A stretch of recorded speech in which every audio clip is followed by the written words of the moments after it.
Boa tarde a todos. Damos seguimento às mesas, né,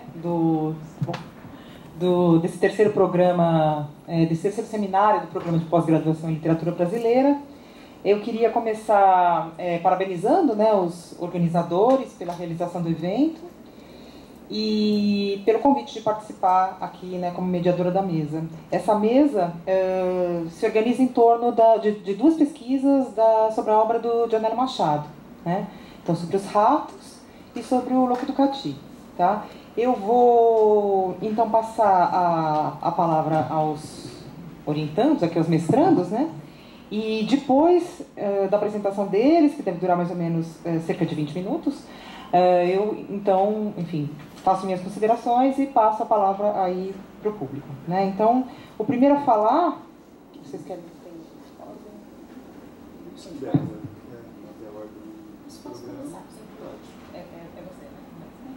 ordem? Débora Oliveira Lisboa, ela faz mestrado aqui, né, no programa de literatura brasileira, orientada pelo professor Ivan Marques, e o trabalho dela é em torno do romance, né, do Dionélio Machado, Louco do Cati. O título, né, do trabalho, do resumo apresentado é Ponto de Fuga Convergente, o ponto de vista em O Louco do Cati, de Dionélio Machado. Olá, boa tarde, sejam todos bem-vindos. Vamos iniciar então essa primeira mesa, que é dedicada, como a professora já disse, ao estudo da obra do Dionélio Machado, e é um privilégio poder participar de uma mesa assim especializada no assunto que eu estou trabalhando, poder expor um pouquinho da minha pesquisa, tomar contato com outras pesquisas e ter essa troca de ideias com pessoas que estão interessadas também na obra do autor. Bem, como disse a professora, o título da minha pesquisa é Ponto de Fuga Convergente, o ponto de vista em O Louco do Cati, do Dionélio Machado. O título, além de ser comprido, traz logo de cara um primeiro questionamento. É a menção direta a um elemento formal, que é o ponto de vista. E no mesmo título vem aí a menção ao Dionélio Machado, que é um autor reconhecido pelo trabalho com matérias de interesse social. Pode parecer uma coisa meio estranha falar de um elemento formal ao lado do nome de um autor que é reconhecido pelo trabalho de cunho social, mas não existe uma discrepância, porque o ponto de vista é aquele elemento formal que nos coloca diretamente em contato com a matéria narrada, e a matéria narrada, sim, é de interesse social. Além disso, na primeira metade do século XX, percebe-se que em toda a literatura ocidental existe um grande questionamento a respeito do ponto de vista, altera-se o modo de configuração do romance e mexe-se principalmente com essa figura do narrador, do ente que te apresenta a matéria narrada, dos ângulos. E no Brasil a coisa não é muito diferente, embora demore um pouquinho para chegar a essa discussão aqui. Aí é que vai se destacar O Louco do Cati com a sua peculiar construção. O Louco do Cati é o segundo romance publicado do Dionélio Machado. O primeiro romance é Os Ratos, que vai ser objeto da próxima comunicação. E O Louco do Cati sai publicado em 1942. Nesse romance, o que acontece? A gente lê e fica com aquela incômoda sensação de que o narrador está situado numa determinada posição e apresentando determinados fatos, enquanto há um outro ângulo de visão através do qual você também pode ver esses mesmos fatos narrados. Então, descrever e analisar a construção desse ponto de vista assim complexo, verificar que impacto ele tem nos outros elementos da narrativa, e aí eu estou falando do tempo, do espaço, de personagem e de enredo, e também apontar os possíveis efeitos de sentido que essa construção traz, é o que pretende a minha pesquisa.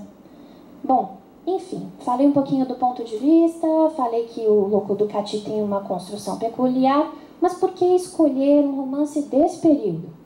Bom, esse comecinho dos anos 40 pode ser visto como um prolongamento da década de 30, porque no plano internacional a gente ainda tem a indefinição, porque permanece o conflito bélico, né, a Segunda Guerra Mundial, e no plano interno também temos uma continuidade, porque o Getúlio permanece no poder e permanecem os seus projetos, né?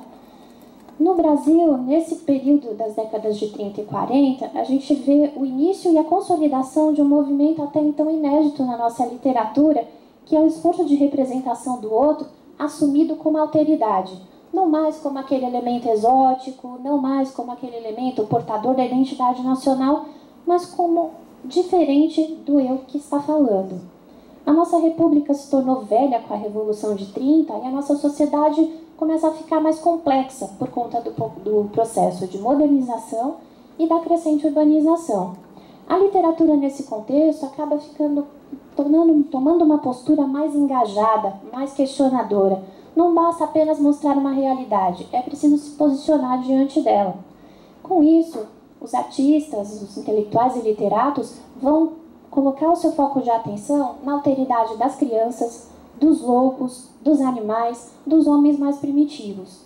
Isso porque novos campos se abriram à exploração literária e o artista se vê às voltas com a necessidade de fazer as adaptações formais para dar conta dessa nova matéria.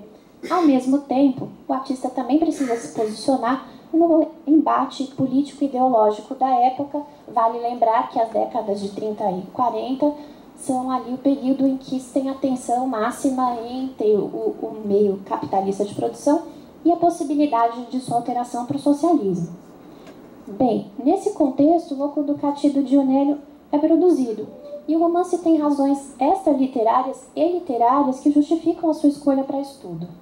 Das razões extraliterárias está o fato dele ter sido produzido por um autor gaúcho.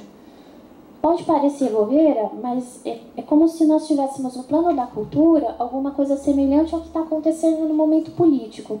O Getúlio Vargas, que também é gaúcho, ascendeu, ao poder e troca aquela coisa da oligarquia que ficava fazendo aquela troca entre São Paulo e Minas. Então, a ascensão do Getúlio Vargas, no plano político, abre espaço para a expressão de demandas de outras regiões do país. No campo da literatura, a gente também vê um fenômeno parecido. E aí se destaca, além do Polo do Nordeste, que é bem conhecido pelo regionalismo, também a literatura do Rio Grande do Sul. E aí temos o Dionélio Machado como um bom expoente. O Dionélio começa na mesma corrente política que o Getúlio Vargas. Qual é? A corrente do liberalismo positivismo, do PRR gaúcho. Só que o Dionélio pega aquela questão do Estado como um ente forte que deve promover o progresso e essa forma de encarar o Estado aproxima mais da orientação socialista. Então ele, ao longo da sua trajetória, acaba se aproximando do movimento socialista, participando da greve dos gráficos da Editora Globo, da fundação da AML no Rio Grande do Sul, e por conta dessa sua atividade ele vai preso 2 vezes, no ano de 1935. Embora eu tenha dito que isso é uma razão extraliterária para estudar o romance, esses eventos são elementos selecionados pelo autor, essas vivências biográficas são selecionadas pelo autor e vão aparecer dentro do romance. Um outro elemento extraliterário que eu gostaria de chamar a atenção é a vigência de uma certa concepção de ciência médica e o conhecimento que o autor dela tem. O Dionélio forma-se médico em 1929, então ele está com aproximadamente 34 anos, e no ano seguinte, em 1930, ele vai para a capital federal, então Rio de Janeiro, e lá ele se especializa em psiquiatria e neurologia, depois retornando para o Rio Grande do Sul e trabalhando como psiquiatra por nada menos que 30 anos. A medicina da época ainda está sofrendo uma grande influência daquele cientificismo, biodeterminismo das correntes do século XIX. Não preciso lembrar que no plano internacional as concepções de eugenia estão ali produzindo seus horrores. Aqui, essa forma de encarar a medicina associava no mesmo balaio os loucos, aqueles que tinham comportamentos indesejáveis, os criminosos, as pessoas que tinham alguma aptidão à prática de violência. E essa forma de tratamento igualitária também autorizava que contra essas pessoas fossem praticadas quaisquer medidas, que fossem praticados atos de violência, como a internação, os choques elétricos e uma série de outros tratamentos dolorosos. O Dionélio questiona essa ciência porque ela começa sempre baseada numa questão de característica física aparente. E ele questiona também o próprio conceito de loucura. Embora eu tenha dito mais uma vez que isso é uma razão extra-literária para tratar do romance, ele também seleciona esse aspecto para trazer para dentro da matéria narrada. Primeiramente por eleger um indivíduo, o personagem principal, que tem um comportamento estranho e ao qual é atribuída a loucura, para materializar a alteridade. E também por trazer, no bojo dos fatos narrados, o discurso de dois médicos. Então, essa concepção de ciência médica e a sua crítica também aparece na obra. Vamos para uma outra razão extra-literária, que é a disparidade de reações que o lucro do Cati gerou em editores, em críticos e público. O Dionélio não tem grandes dificuldades para publicar o livro. Ele é concebido numa situação um tanto quanto peculiar. O Dionélio estava ainda muito tenso, com medo de ser preso novamente, e em 1941 ele fica acamado, ele tem uma doença cardíaca e acha que está para morrer. Hoje é meio que consenso de que isso tenha sido um erro de diagnóstico, mas essa era a impressão que ele tinha na época. Então ele está acamado, ele tem crises de fadiga, e ele começa, para tentar ocupar o seu tempo, a fazer o romance que é O Louco do Cati. Ele começa a ditar trechos, e aí para a mulher, para os amigos que vão visitar, para a filha. Isso tudo é recolhido, forma um romance e vai para a publicação. O Dionélio, o romance anterior dele, Os Ratos, foi um sucesso, recebeu o prêmio, mas não vou entrar muito na seara dos ratos, porque vai ser objeto da próxima comunicação. Mas, de todo modo, Os Ratos projeta o Dionélio na cena literária nacional. Então, quando ele chega para o editor e diz eu tenho um novo romance, ele não encontra lá grandes dificuldades para publicá-lo. Sai a publicação pela editora Globo em 1942, só que a crítica jornalística e o público não recebem muito bem, porque o livro não dá uma continuidade àquilo que estava sendo feito nos Ratos e apresenta muita inovação temática e principalmente muita inovação formal. Então a crítica vai assim de uma forma muito violenta destruir as tentativas de inovação que se tem ali no romance. Ao lado dessa rejeição, os editores também se põem nesse polo da rejeição, porque dessa primeira edição, que sai em 1942, nós só vamos ter uma segunda em 1979, são quase 40 anos depois. E aí o livro sai pela Vertente. Para que essa segunda edição saísse, foi preciso que a filha do Dionélio escrevesse uma carta pedindo para o pai, por favor, não deixe o Louco do Cati lá encostado, tenta reeditar o livro. Ele fica bem relutante por conta da repercussão negativa que o livro teve quando editado pela primeira vez, mas acaba lançando o livro novamente. Ao lado dessa rejeição de alguns leitores poucos, como a própria filha, que gostavam do livro, nós temos depoimentos que vão para o lado contrário, né? O do Mário de Andrade, por exemplo, um pouco antes de morrer, ainda nas tratativas do Congresso de Escritores, ele escreve uma carta para o Dionélio Machado, dizendo, sim, gosto muito dos Ratos, mas eu preciso urgentemente reler O Louco do Cati, porque ele é um livro que morde e marca. Ganhar um elogio desses do Mário de Andrade não é pouca coisa. A esse soma-se ainda o do Guimarães Rosa, que quando entrevistado, quando foi preencher um questionário a respeito do que ele achava da literatura brasileira, aponta O Louco do Cati como um dos 10 melhores romances de toda a literatura brasileira, diz que todo brasileiro consciente deveria ler esse romance e ainda vai além. Diz que se esse livro tivesse sido escrito em francês, o seu autor receberia o Prêmio Nobel. Então, de um lado, as pessoas adoram O Louco do Cati e de outro é uma rejeição completa. Então, essas atitudes extremas de desprezo ou de muita exaltação dão mostras de que tem alguma coisa de muito intenso ocorrendo ali dentro do romance. Dito isso, eu passo para as razões literárias do estudo. E nela, dentre elas, está o modo peculiar de configurar os elementos fundamentais da narrativa. Eu já disse que o ponto de vista está configurado de modo peculiar, mas não é só ele. Falando um pouquinho do enredo, a trama traz um primeiro plano com fatos encadeados com uma lógica um tanto quanto estranha, porque existe um rompimento não só na sequência cronológica, porque há uma superposição de tempos, tem o presente da narrativa, onde alguns fatos vão se desenrolando, mas também vem um passado histórico, também vem experiências pessoais do personagem, também tem um tempo cíclico, enfim. Existe também o rompimento de uma sequência lógica própria de uma narrativa de aventura. Por que eu estou falando de aventura?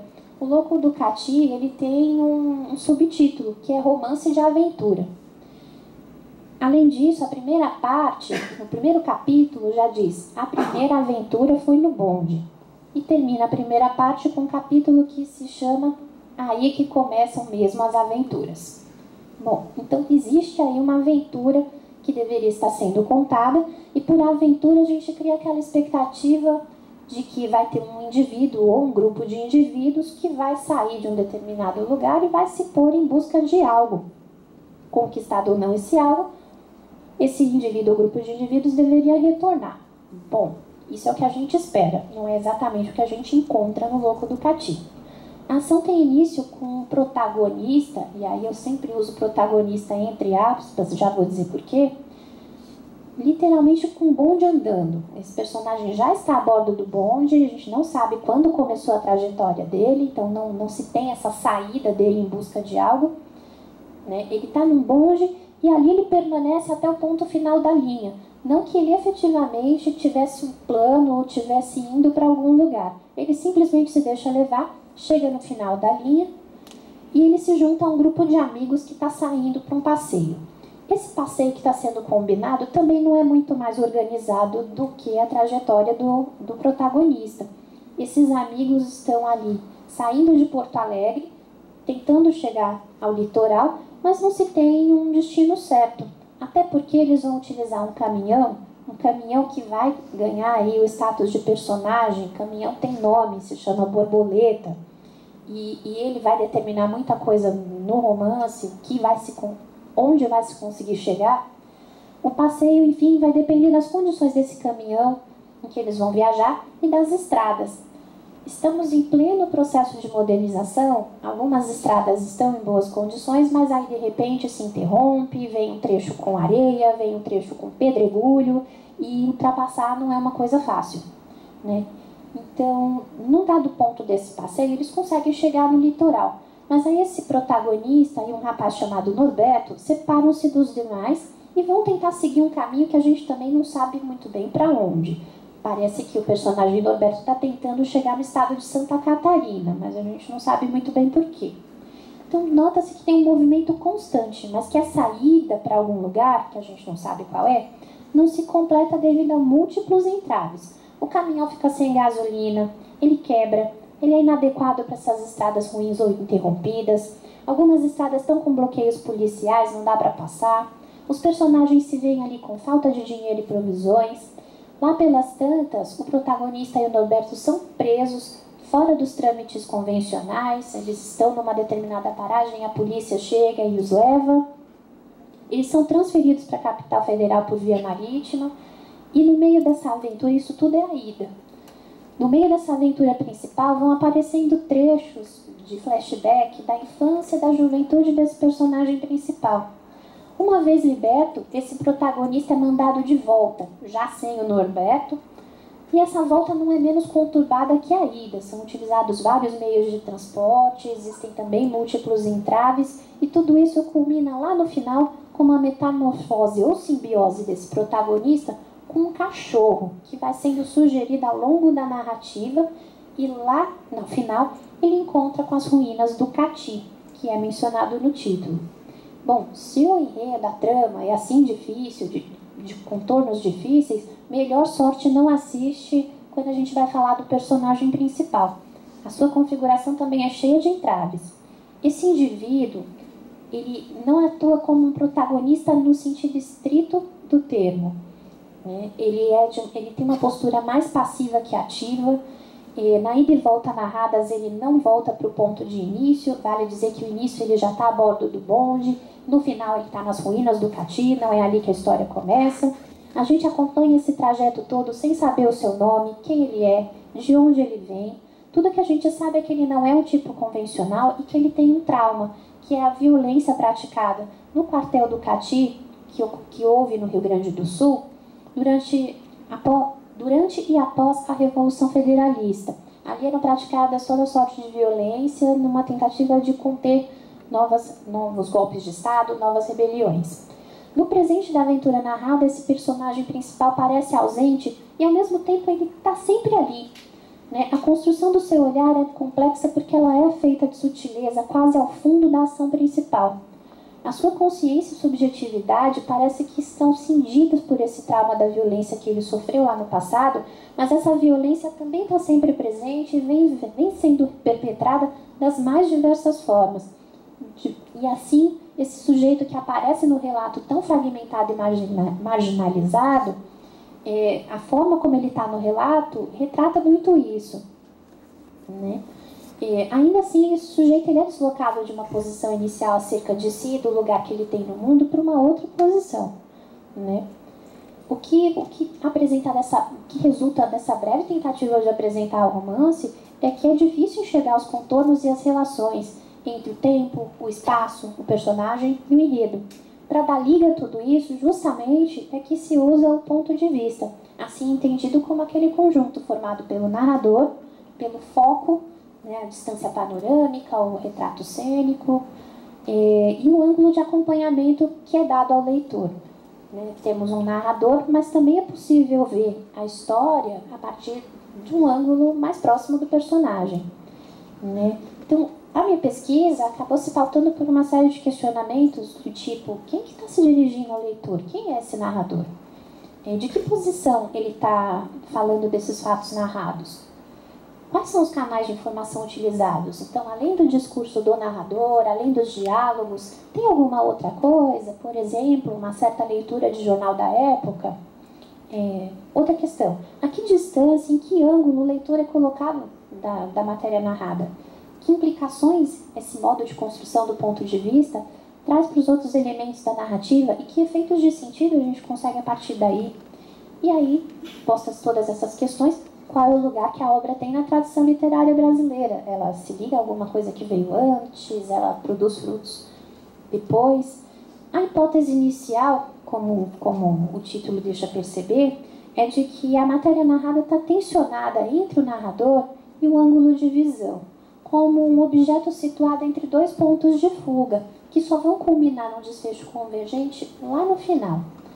E aí, o estudo envolve investigação de elementos biográficos, o impacto do romance, tanto na obra do Dionélio, na literatura gaúcha, na própria literatura brasileira, um corpo a corpo com o texto para descrever e analisar os procedimentos utilizados nessa construção do ponto de vista, e o quarto e último passo é tentar extrair daí algumas hipóteses interpretativas. E para isso, eu estou utilizando tanto os trechos do romance, biografias, autobiografias, jornais, entrevistas, obras de historiografia, jornais, teoria da narrativa, tudo isso para tentar dar conta da complexidade que é o romance. Bom, com isso, essas coisas colocadas, eu encerro a minha comunicação. Eu sei que ela causa mais inquietação do que esclarece, coloca mais perguntas do que respostas, mas é o livro que determina esse tipo de postura. Obrigada pela atenção.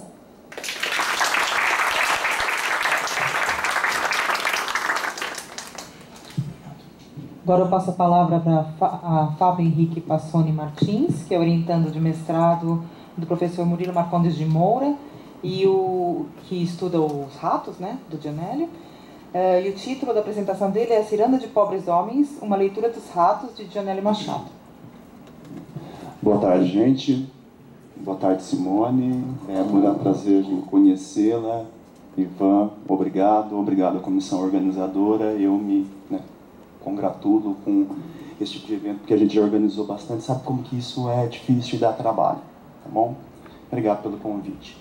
Bem, a Débora falou sobre o segundo romance do Dionélio Machado, né, o romance de 42, O Louco do Cati. Eu vou trabalhar com o primeiro romance do Dionélio Machado e a obra literária que o projetou na literatura. antes Os Ratos, não é, de 1935, a edição é de 35, mas ele foi escrito em 20 noites de dezembro de 34 para um concurso literário da Companhia Editora Nacional, Prêmio Literário Machado de Assis. A gênese, antes dos Ratos, o John tinha lançado um conjunto de contos, não é, nomeados como Um Pobre Homem, não é, causando aí um certo constrangimento do ponto de vista das opiniões contidas ali. Há um conto que foi expurgado das edições atuais deste livro de conto, não é, que é um conto que faz referência à Guerra do Paraguai. Esse conto, quando foi publicado a primeira vez em 27, causou extremo problema. Depois, em 42, ele foi novamente republicado na revista do Globo. John Nelly novamente, não é, passa pelas suas apreensões aí do ponto de vista da perseguição política, foge para Santa Catarina com um nome falso, enfim. Bom, vamos então pegar essa obra, lidar um pouquinho com essa obra que projeta o John Nelly Machado, não é, como romancista, como autor de literatura. Bem, qual é o problema, com o que está lidando Os Ratos? Os Ratos vai lidar com a seguinte situação. O problema ali é o personagem, Nasiazeno Barbosa, tem 24 horas, um dia, para conseguir 53 mil réis para pagar a dívida que ele tem com o leiteiro. Nós estamos num tempo em que o leite, né, ele chega todas as manhãs em casa, se deixa a porta da cozinha aberta, o leiteiro entra, abastece a vasilha vazia de leite, né, a vasilha vazia, né, para o leite, e faz isso seguidamente. Bom, então o romance se abre com essa situação pós-discussão entre o leiteiro e o protagonista. O leiteiro ameaça, fala, olha, lhe dou mais um dia. Bem, lhe dou mais um dia, se amanhã o dinheiro não estiver embaixo da vasilha, o dinheiro não me for pago, é suspenso o fornecimento do leite. Isso agrava, não é? Essa tensão vai se agravando, quando então o protagonista entabula discussões com a esposa, e aí a gente fica sabendo que tem um menino, um menino de 4 anos, não é, que é dependente desse leite. Então o problema ele vai crescendo, ele vai ficando mais forte. Bom, Nasiazeno, então, o protagonista, sai em busca de recursos para pagar o leiteiro. Nasiazeno não tem com o quê? Na verdade, Nasiazeno é uma sucessão de dívidas. Então, o que Nasiazeno pensa? Ele pensa no expediente da solidariedade. Ele sai contando com a ajuda amiga, contando com o empréstimo, em primeiro plano, e depois, em outros planos, outros recursos. Quais seriam os outros recursos propostos por mais 2 ou 3 personagens que se juntam nessa busca? Quais são os personagens? Ao lado de Nasiazeno tem Alcides, Duque e Mondina. Personagens, não é, que pertencem a uma mesma escala social de Nasiazeno, acossado frequentemente por dívidas, não é? Mas, diferentemente do protagonista, não é, que é funcionário público, baixo funcionário público, esses outros homens são homens que vivem de expedientes informais, não é? Vivem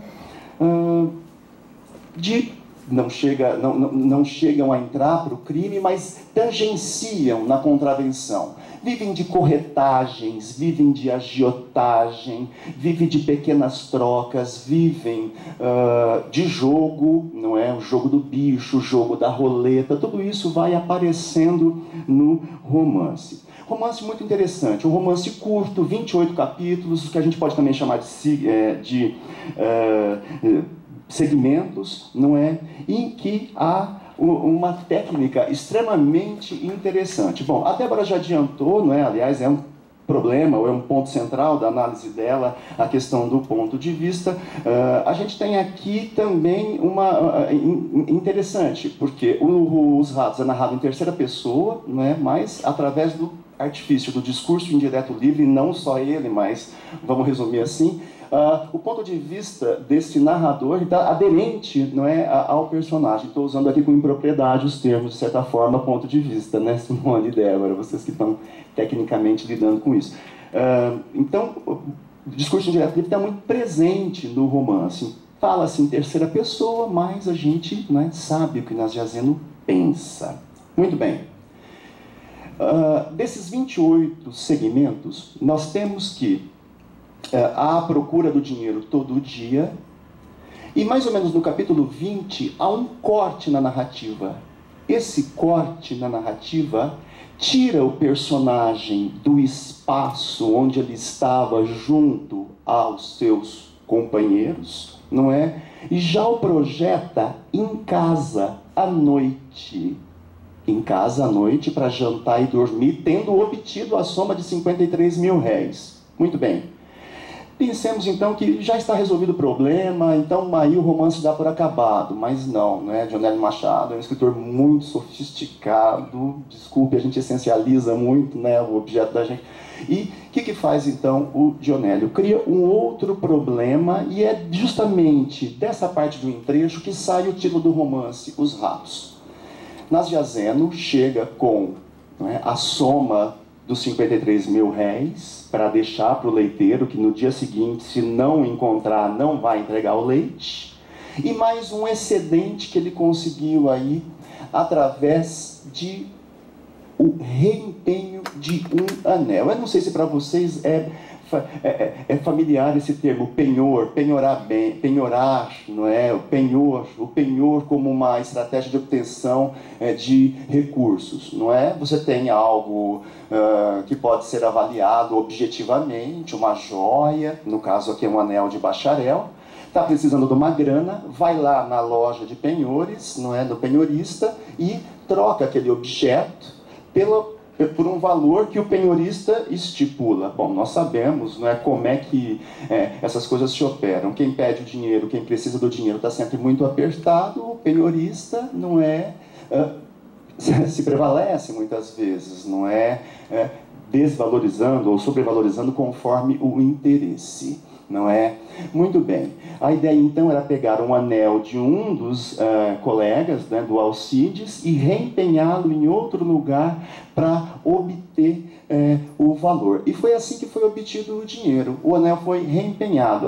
Reempenhado numa estratégia um tanto interessante. Nesse grupo, Nasiazeno, Alcides, Duque e Mondina. Mondina é circunstancial. Mondina é um rábula. O rábula é uma figura presente no direito brasileiro no momento em que havia uma insuficiência de bacharéis ou de formados, não é? Para atuar tecnicamente como operador do direito. O rábula era um provisionado, era um homem que, devido à prática forense, à militância forense, devido à prática advocatícia, embora não fosse bacharel, ele recebia uma titulação, uma carta provisória, uma habilitação para atuar em trabalhos forenses como se fosse um bacharel, como se fosse um bacharel em direito. Muito bem, muito bem. E o que nós temos aqui, então? Temos que Mondina, que está ali circunstancialmente naquele grupo, Mondina, que não pertence àquele grupo e está colocado ali pelo Duque, o grande amigo do Nasiazeno, o formulador das estratégias, não é? Não sendo bacharel, ao olhar aquele anel de bacharel desempenhado, não é? Os olhos brilham. E é a partir daí, então, que o Duque, o formulador da estratégia, fala: ah, esse é o cara para quem eu vou reempenhar esse anel que nós tiramos. Detalhe, para você desempenhar um objeto, você precisa pagar o valor equivalente, não é? Muito bem. A malandragem, não gosto de dizer, mas a estratégia, ela é tão eficaz, não estratégia, mas tática, não é? Michel de Certeau falaria tática. A tática, ela é tão bem formulada que o dinheiro para desempenhar o anel é o Mondina que oferece, né? Então vai o Alcides lá e fala, eu quero meu anel de volta, está aqui o dinheiro, dá o anel. E depois o anel é reempenhado ao próprio Mondina, ou seja, ele empresta o dinheiro do anel que ele depois vai tomar como penhorista. Quer dizer, é uma trama de negócios informais e é com isso que o meu trabalho lida. Bom, então, a segunda parte do romance que eu estava dizendo para vocês, ela é muito interessante. Nasiazeno chega em casa e, tendo a soma devida e mais um excedente, ele não consegue descansar, ele não consegue dormir. Por que ele não consegue descansar? Ele não consegue dormir, e os 8 últimos capítulos do romance, desses 28 segmentos, vão tratar exatamente dessa situação. Porque ele tem, não é, aquilo que a professora Cleusa vai chamar de obsessão miúda, não é, uma forma de acometimento psíquico, não é, ele tem uma espécie de pesadelo. Ele ouve ratos roerem o dinheiro que ele deixou para o leiteiro no dia seguinte.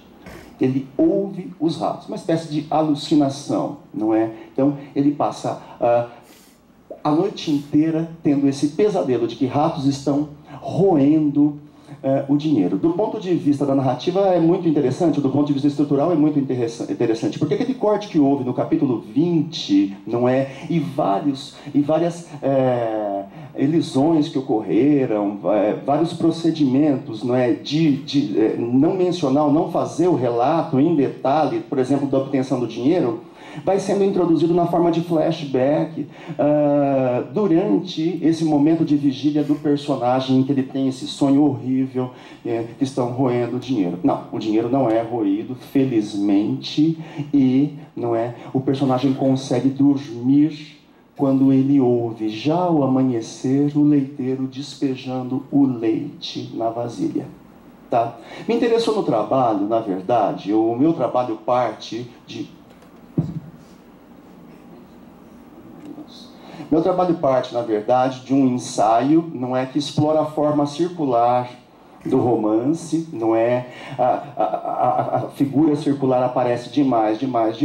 Um ensaio que é do Murilo Marcondes de Moura, que é o meu orientador nesse trabalho.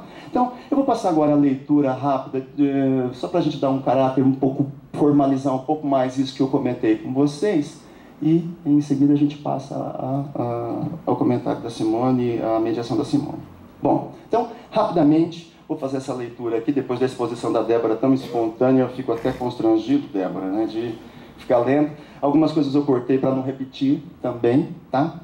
Lidou mais um dia, essa é a sentença, lidou mais um dia, tá, entre aspas, hein? Essa é a sentença do leiteiro em tom de ameaça, reproduzida pela mulher do Nasiazeno Barbosa, em discurso direto, num presente muito próximo à sua enunciação. Esse é o início ao móvel da busca obsessiva pelos 53 mil réis dos ratos. É a necessidade de não ter interrompido o fornecimento de leite, trazida ao leitor pela dramaticidade de argumentos de uma mãe aflita, que faz com que o protagonista saia perambulando pelas ruas de Porto Alegre. Esse é o leitmotiv do enredo, funcionando como travação a uma bem armada estrutura, toda ela convergente para esse bloco metonímico de pessoa e tempo, verdadeira obsessão do protagonista. O leiteiro lidou mais um dia.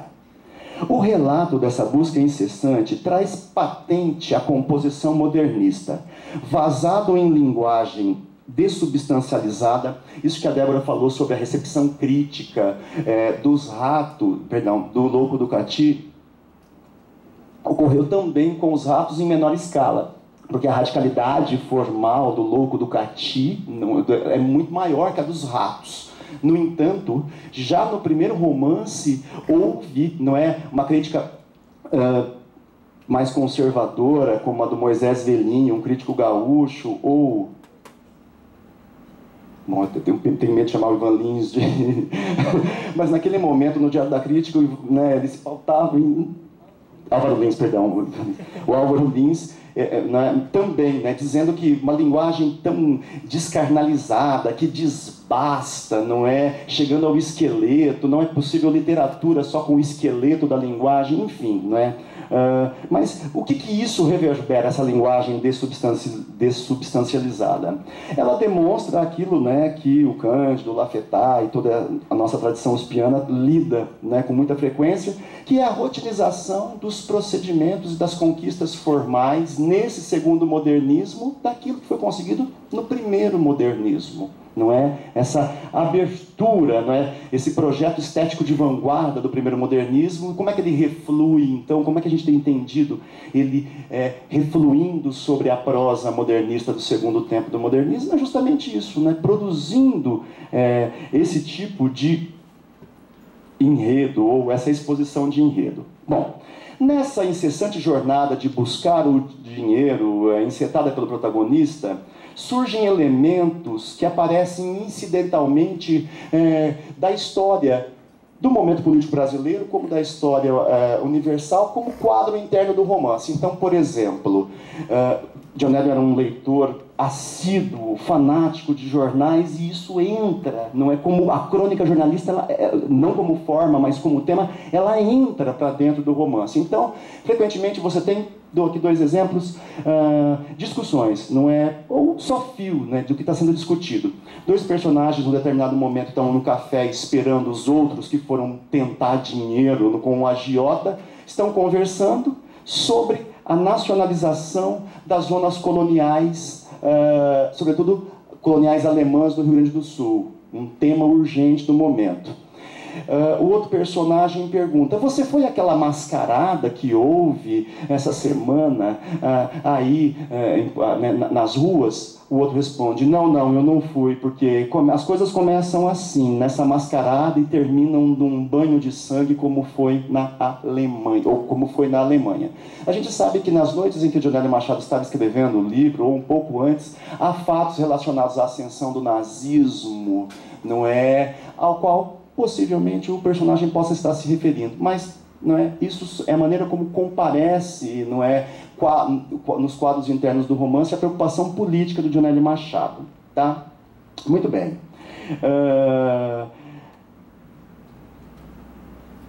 Esse romance, então, não vai configurar formalmente um desenho circular de elementos estruturais de tempo e espaço, além das imagens de circularidade que perpassam o romance. É a moeda, é o pires, é a lua, é o relógio, é a cara branca da Adelaide, não é? Muita, a figura circular, ela está muito presente. Bom, e qual é, então, o meu entendimento? Que o desenho do círculo, ele entra para a forma do romance, condicionando a estrutura circular, e ele contempla também, não é, um exercício de papéis alternados do protagonista.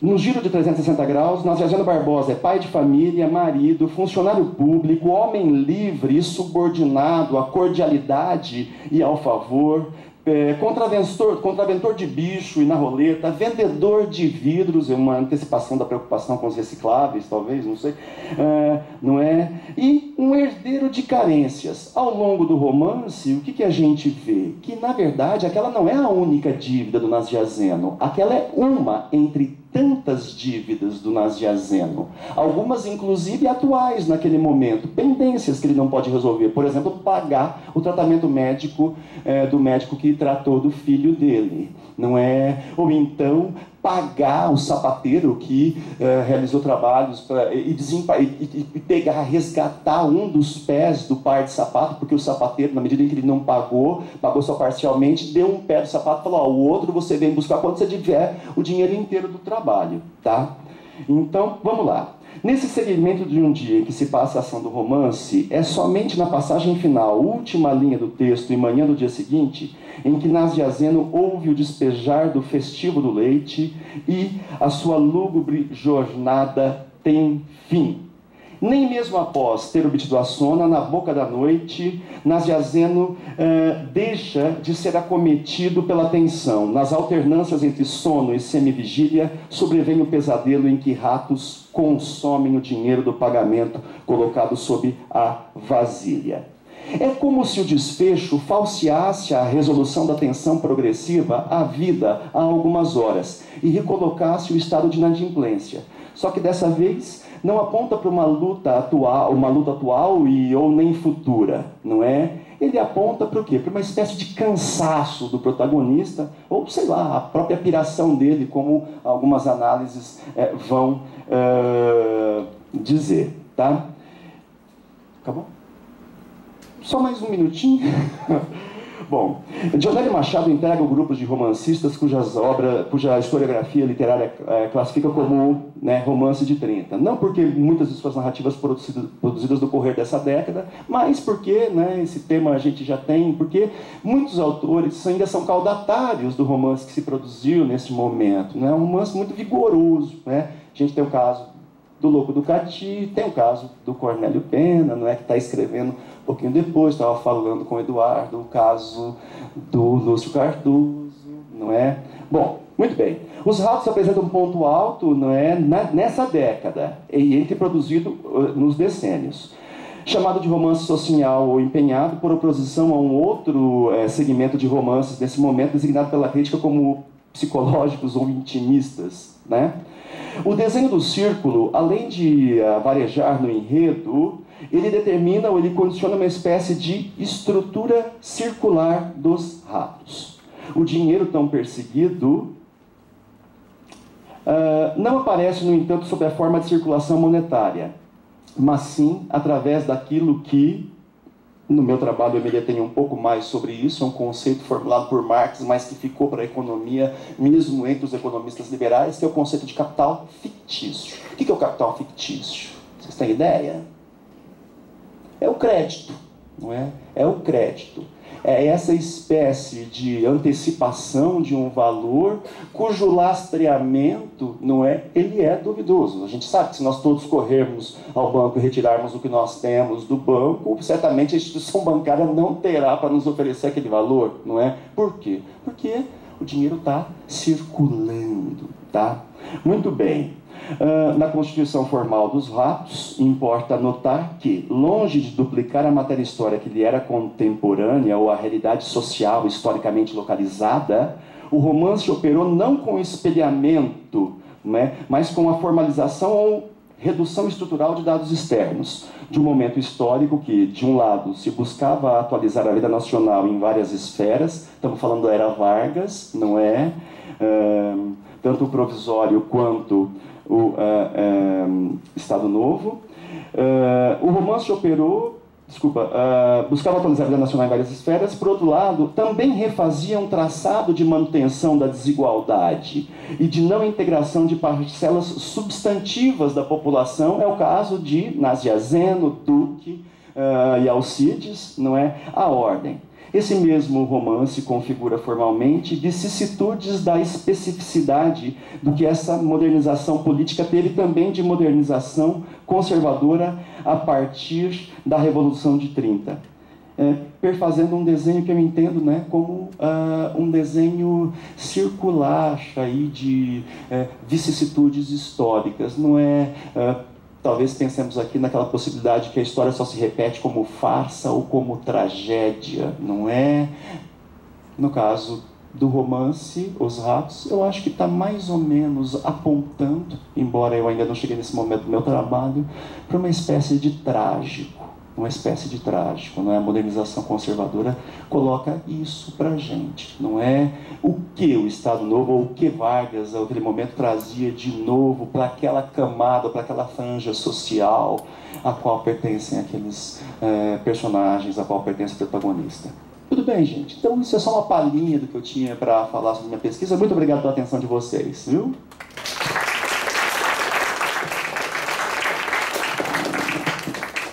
Obrigada, Débora, ao Fábio. As minhas considerações, depois eu abro para as perguntas. A princípio, eu acho que eu posso fazer uma consideração que envolve os dois, e depois algumas coisas mais específicas para cada um de vocês. Bem, tanto o Louco do Cati quanto Os Ratos, não é, são romances de 30. entendendo romance de 30 na acepção do Luiz Bueno, que o romance de 30 é o romance da década de 30, da década de 40, e um pouquinho pode ultrapassar um pouco disso. Quer dizer, a experiência do romance de 30 está ali expressa, né, nos dois romances, efetivamente.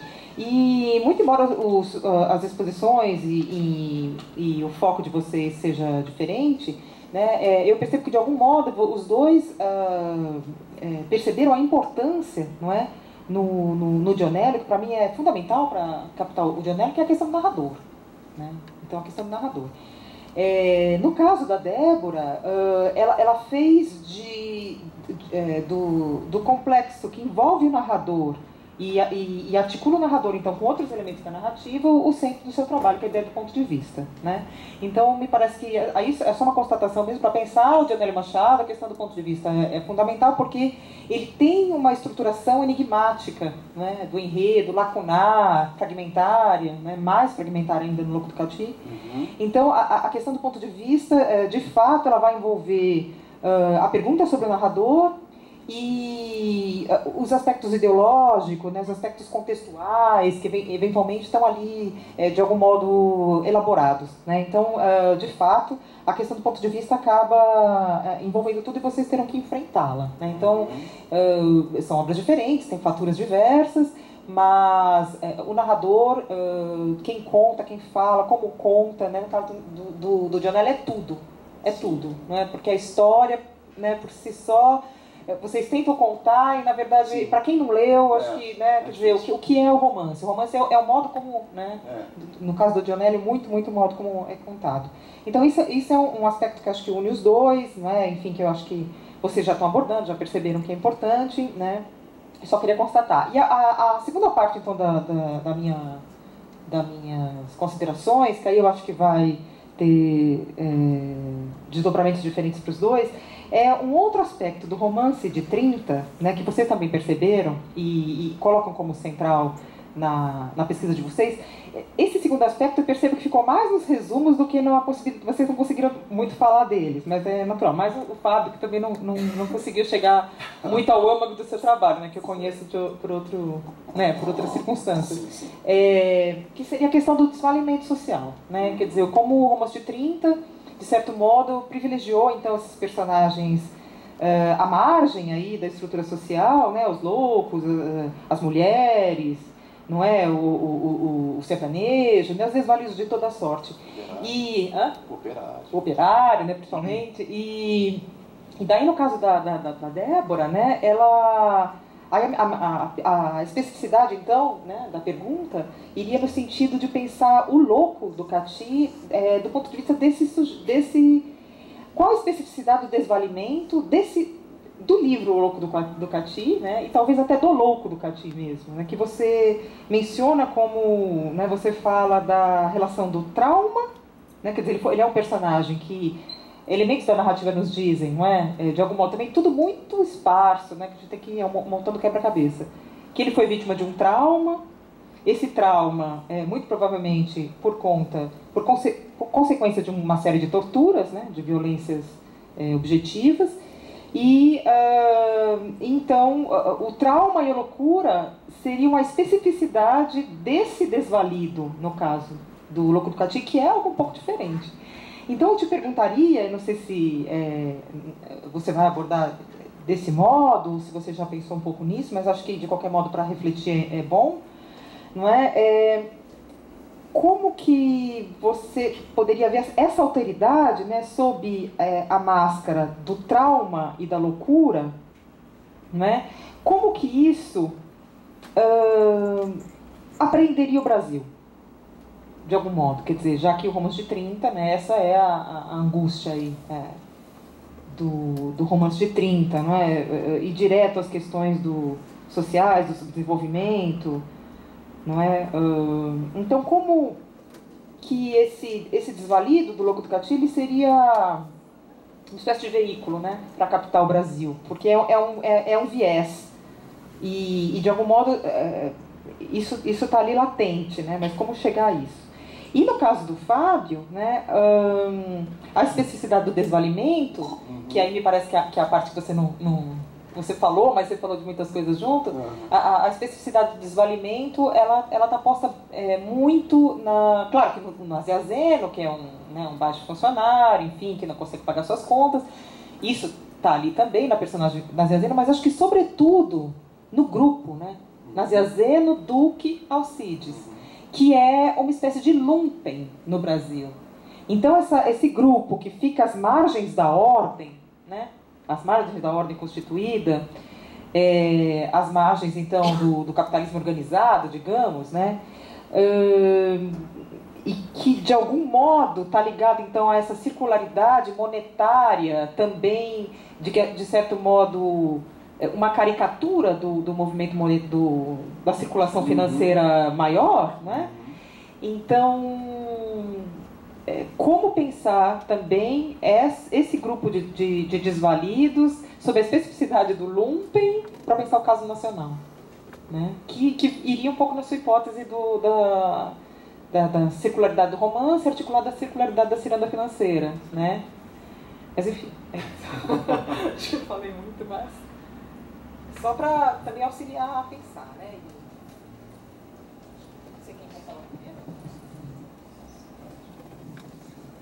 Bem, agradeço a pergunta e as colocações da professora e passo a tentar responder. De que modo a gente pode ver esse louco como uma forma de alteridade que sirva como um veículo para se apreender alguma coisa do Brasil da época, das relações sociais da época? Bom, esse louco, além de ter passado por um trauma, pela loucura, ele é marcado pela incapacidade de reagir diante da realidade. Ele tem dificuldades de percepção, ele tem dificuldades de ver a sua postura, de refletir a respeito daquilo que ele está percebendo pela via dos sentidos e de adotar um posicionamento com relação a isso. É isso que marca a postura dele de passividade ao longo de toda a narrativa. Então ele é sempre levado pelo que os outros estão dizendo, levado pelo que os outros acham que sejam as suas necessidades. Ele é muito marcado por essa ausência de consciência do seu lugar como indivíduo e do seu lugar na sociedade. Nesse modo, cada brasileiro também poderia ser visto sob esse prisma. Um brasileiro desprovido de uma consciência histórica não consegue perceber o que está se passando ao seu redor, o que constitui a realidade da qual ele também faz parte, não consegue elaborar uma reflexão e não consegue agir de modo a modificar a sua atual situação. Então, nesse sentido, o louco parece muito com o povo, né? Com o povo brasileiro que não é só pela questão da educação, mas não tem essa postura de investigar o que aconteceu no passado, de tentar aprender o que está acontecendo no seu presente, para assim refletir e poder modificar o seu futuro. No Louco do Cati, a gente vê que um dos temas de preocupação também do Dionélio é apontar que os personagens não têm consciência histórica. E isso para ele é muito incômodo. Então, ele coloca um personagem que é o Norberto, que vai se contrapor um pouco porque o Norberto tem uma atuação política, o Norberto tem uma consciência histórica, tanto que ele se une ao Louco do Cati a ver que o louco está portando uma moeda que era utilizada na Revolução Farroupilha. Norberto bate o olho e é ali que ele reconhece que esse indivíduo tem alguma relação com fatos históricos, com atuação política, que o texto não deixa claro. Por que o Norberto simpatiza com o Louco do Cati? Bom, Norberto também lá pelas tantas, ele vai dar todo um discurso para explicar o que é o Cati. Como assim? No meio da narrativa, o louco associa ali uma determinada configuração de uma fazenda, ele associa aquilo com o quartel do Cati, sai gritando, é o Cati, e foge para o mato. E aí o Norberto para explicar para as outras pessoas o que é o Cati, porque embora a história esteja se passando no Rio Grande do Sul e não seja muito distante da Revolução Federalista e de quando o Cati atuava, o Cati atua até mais ou menos 1908. A época dos fatos narrados aqui é mais ou menos 35, 36. Então não se passou um tempo tão grande para que o fato já tivesse caído no esquecimento popular. O Norberto precisa explicar para as pessoas o que é o Cati. Então, nesse sentido, o louco não tem consciência e ele fica impedido, desse modo, de ter uma percepção mais aguçada, de refletir e de direcionar seus próprios passos.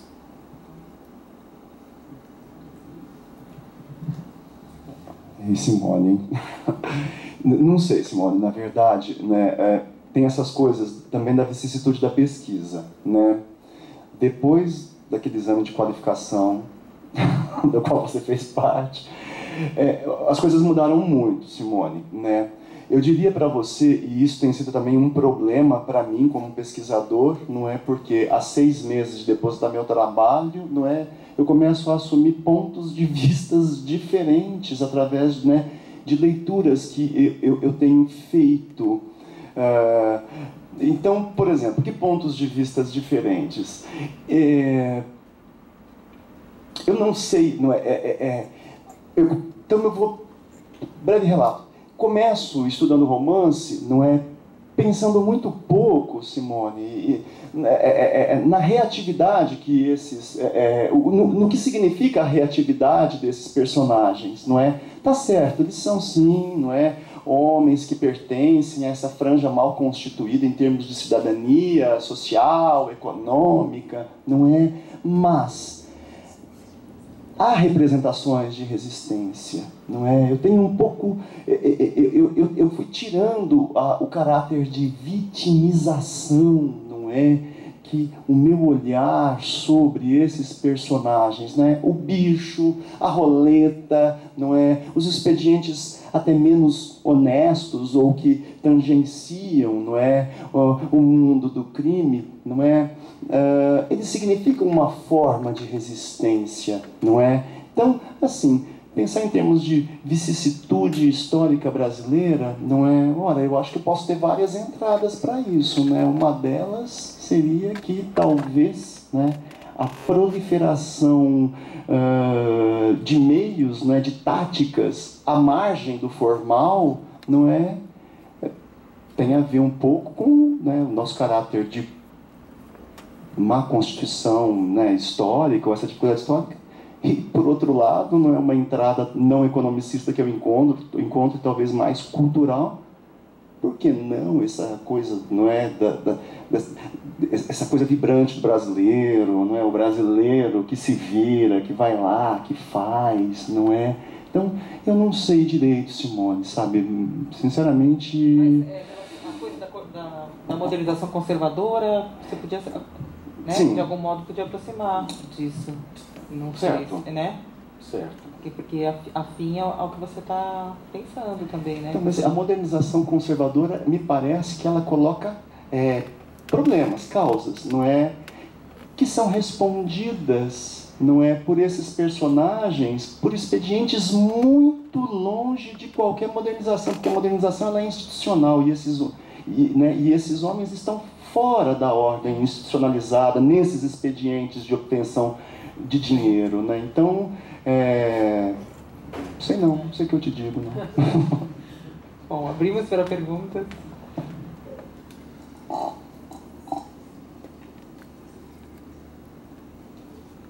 Ninguém?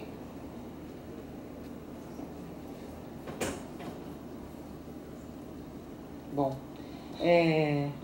então, antes de terminar, só fazer um comentário da sua resposta.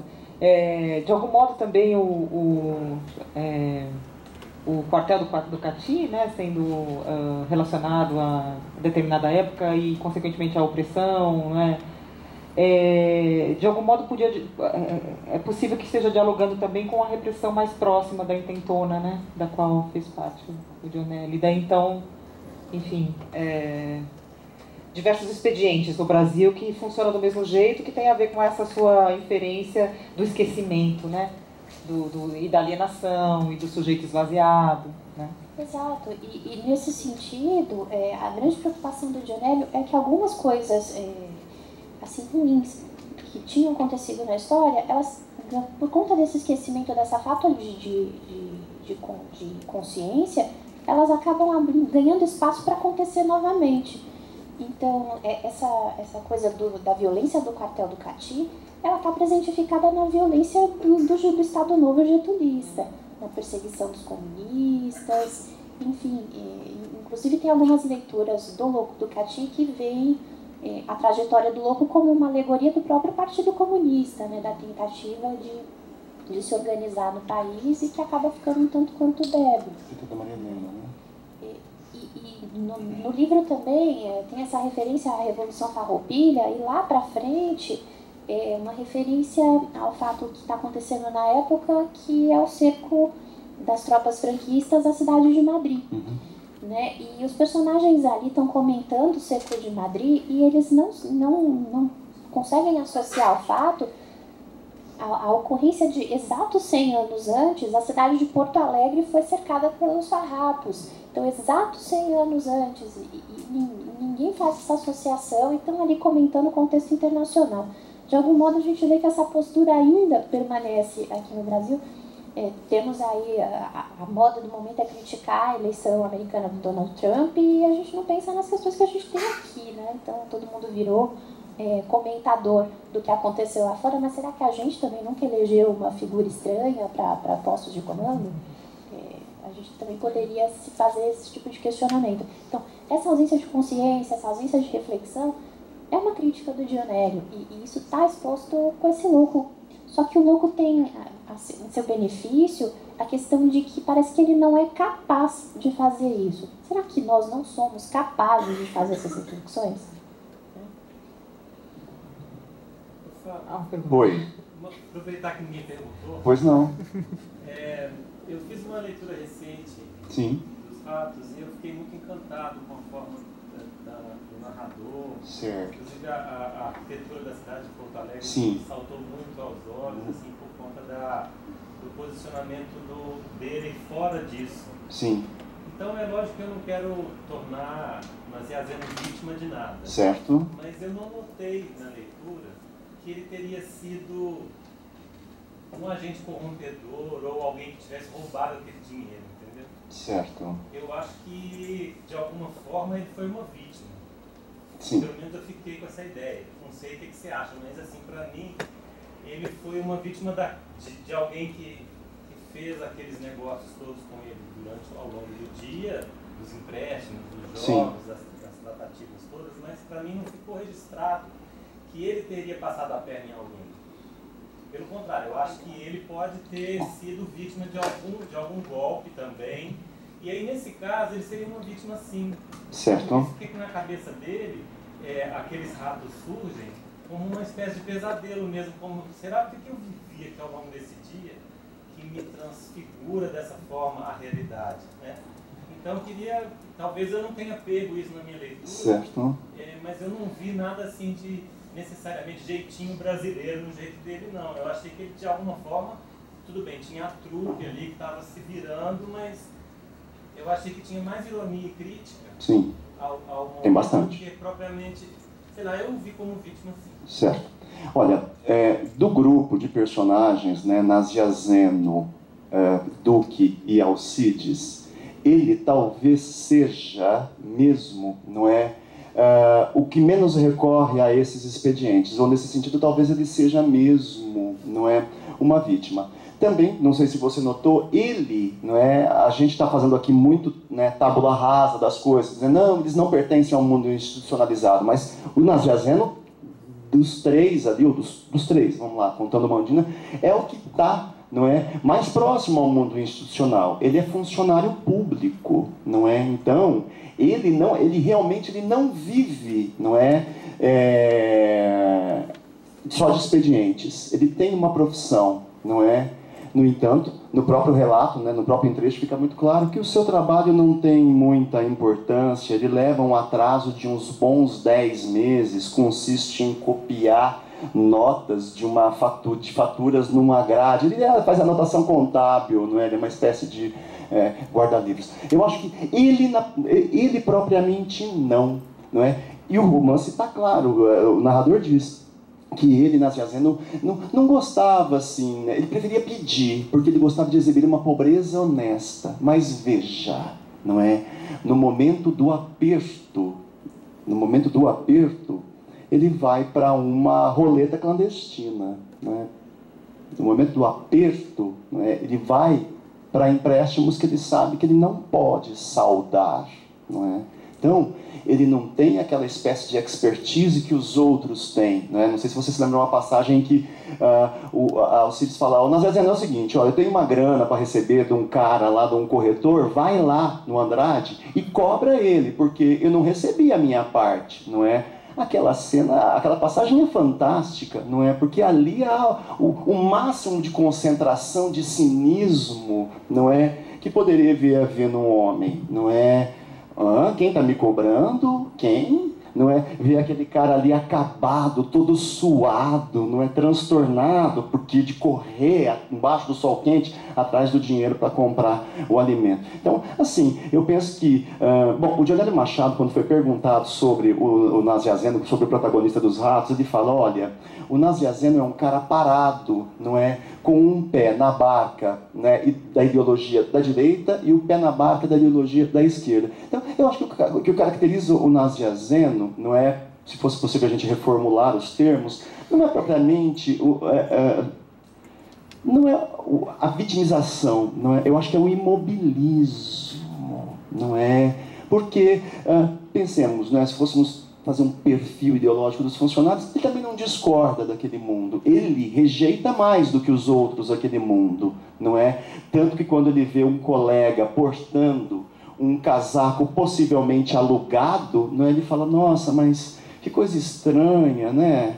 Olha esse casaco marrom, descombinado com a calça, não faz parceria com o chapéu, não é? Como uma pessoa tem coragem de portar uma roupa assim, né? Então, eu vejo assim, em Nazianzeno sobram os restos de dignidade, sabe? De vergonha, não é? De retraimento, né? Os outros não. Os outros são malandros, mas o protagonista... Malandro, eu tenho um pouco de medo de dizer isso, né? Depois do Dialética da Malandragem, mas vamos lá. Os outros recorrem a esses expedientes, dos quais ele, Nazianzeno, não discorda. Ele é o beneficiário indireto desses expedientes. Perdão, nesse caso, direto desses expedientes. E ele deixa claro, ele não faz porque ele discorda totalmente, mas é porque lhe falta energia, não é? Eu acho que ele seria mais talvez aproximando um pouquinho com aquela figura que o Mário de Andrade analisou, né, no movimento modernista.